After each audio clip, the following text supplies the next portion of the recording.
അപ്പോൾ ഈ കേസിൽ നമ്മൾ കേസ് രജിസ്റ്റർ ചെയ്തിട്ടുണ്ട്. 376 IPC പ്രകാരമുള്ള കേസാണ് രജിസ്റ്റർ ചെയ്തത്.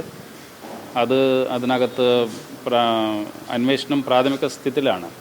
സോ ഇതിൻ്റെ എല്ലാ രീതിയിലുള്ള നിയമ നടപടികൾ നമ്മൾ എടുത്തിട്ട് ബാക്കി അന്നത്തെ നടപടികൾ ചെയ്യും. അല്ല, അതിനകത്ത് കുറച്ച് സാമ്പത്തികമായിട്ടുള്ള ട്രാൻസാക്ഷൻസ് ഉണ്ട് എന്ന കാര്യങ്ങൾ കൂടെ കംപ്ലൈൻറ്റിലുണ്ട്. ആ കാര്യങ്ങൾ കൂടെ നമ്മൾ നോക്കി ഇപ്പോൾ അങ്ങനെ ഒന്നും ആഡ് ചെയ്തിട്ടില്ല.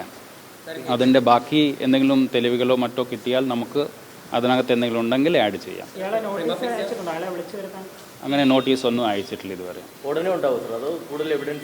നമുക്ക് ആദ്യം ഇതിൻ്റെ പ്രാഥമികമായ കുറേ കാര്യങ്ങൾ ചെയ്യാനുണ്ട്. അതെല്ലാം ചെയ്തിട്ട് ശേഷം നമ്മൾ ആവശ്യമുള്ളത് ചെയ്യാം.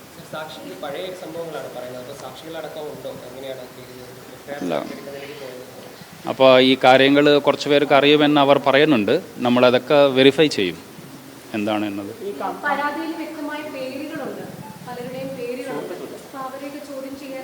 അതെ, ഈ കാര്യങ്ങൾ കുറച്ച് പേർക്ക് അറിയുമെന്ന് പറയുന്നുണ്ട്. അത് നമ്മൾ പരിശോധിക്കും.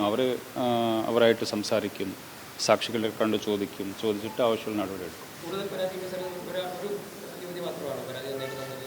അല്ല, ഇപ്പോൾ പരാതി തന്നത് ഒരു യുവതിയാണ്. അപ്പോൾ അത് വെച്ച് നമുക്ക് അന്വേഷണം തുടങ്ങുന്നുണ്ട്. ബാക്കി കാര്യങ്ങൾ നമ്മൾ നോക്കാം.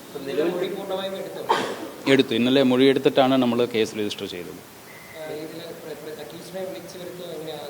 അല്ല, അത് നമ്മളിത് ഒത്തിരി പ്രാഥമികമായ ഒരു സ്ഥിതിയിലാണ്. നമ്മൾ കാര്യങ്ങളെല്ലാം നോക്കിയിട്ട് ആവശ്യമുള്ളത് ചെയ്യാം. 376, 376(2)(n) IPCയുടെ സെക്ഷൻസാണ് ഉള്ളത്.